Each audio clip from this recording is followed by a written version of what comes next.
Hi everyone, so hope you had time to think about your vision or your purpose yesterday.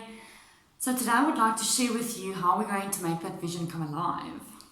During my years of study, I had a lot of subjects that focused on leadership development. I attended a lot of leadership development trainings as well.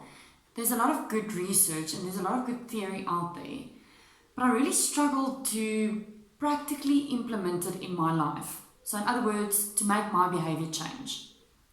Last year in August, I attended a program called Becoming Your Best. So 12 principles for highly successful leaders. You can check out their website as well. And for the first time, it was practically clear to me how to take all the leadership theory, all the leadership research out there and practically implement it in my life. And I would like to share that with you.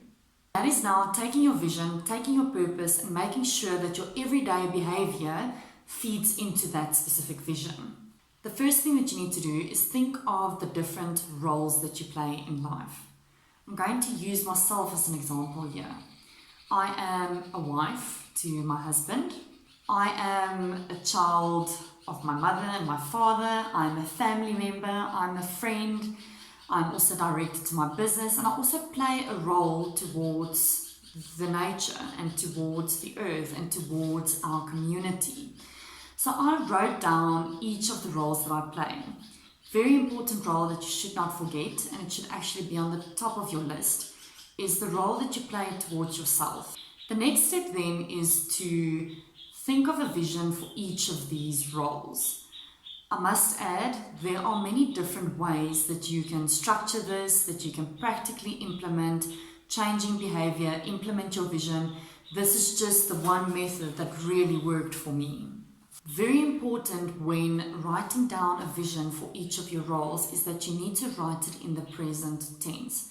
So remember the research study that I discussed yesterday where they looked at piano players and then people only imagining it. They imagined playing the piano, so you need to imagine yourself already being there. So if you write down a vision, make sure it's in the present tense.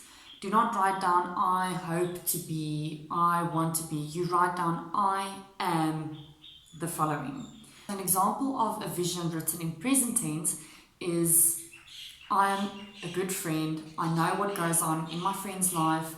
I think of them. I contact them regularly. So that can be a vision for me in my role of being a friend. This takes time. It's really something to go think about over the next 21 days. So after you have then written down your vision for each role, the next step then is to think of goals that would match each of the visions. But how I structure my vision, goals and behaviors is I think of the roles that I play annually. So once a year, I would think of the roles that I would play within that year. So December, when I had to think about my New Year's resolutions, I wrote down all the roles that I play. So being a friend, being a wife, etc. And then I would also think of the visions for each of those roles. So that I do annually. Then quarterly or monthly, depending on what you prefer, I think of goals for each of those visions. And then weekly, I think about my behaviors and my actions. So let's just step back to the goals. So now you can write down 1, 2, 3. You can decide goals for your vision, so to get to your vision. And very important, every goal must be SMART. I'm sure you've heard about it. But a SMART goal means that it needs to be specific, it needs to be measurable, it needs to be achievable, relevant, and timely. So I'm going to use one of my goals as an example. I set a goal for myself in January to read a certain amount of books. So it was 3 psychology books that I wanted to read before the end of March. The goal that I've written down stated, I want to read the following 3 psychology books, and I actually listed the books before the end of March. It's quite specific. It was measurable because I said 3 books.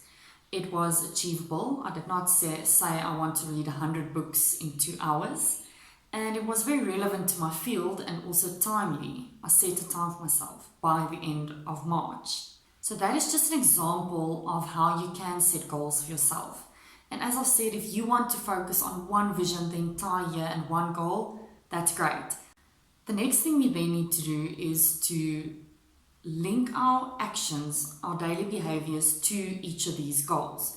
So now I have my role that I play, the vision that I think of annually, my goals that I set quarterly, and then every week I look at these goals, and that takes 20 minutes of my time, and I make sure that I plot my actions, my behaviors for the week that would feed into these goals, and then essentially it would feed into my vision. So just to use another example, let's use the reading example again. On a Sunday, I would go through my calendar, I would do my weekly planning. So I would actually add to my calendar when I can book out time to read. So now it has become a habit that every night before I go to bed, I read for 20 minutes. If you do not read and you want to get yourself into that habit of reading, as I've said in the previous videos, start small. Start with 1 page a day, and that would eventually get you into the habit of reading, and then you can up it to 2, 3, 4 pages, and eventually you'll read an hour and not even notice it.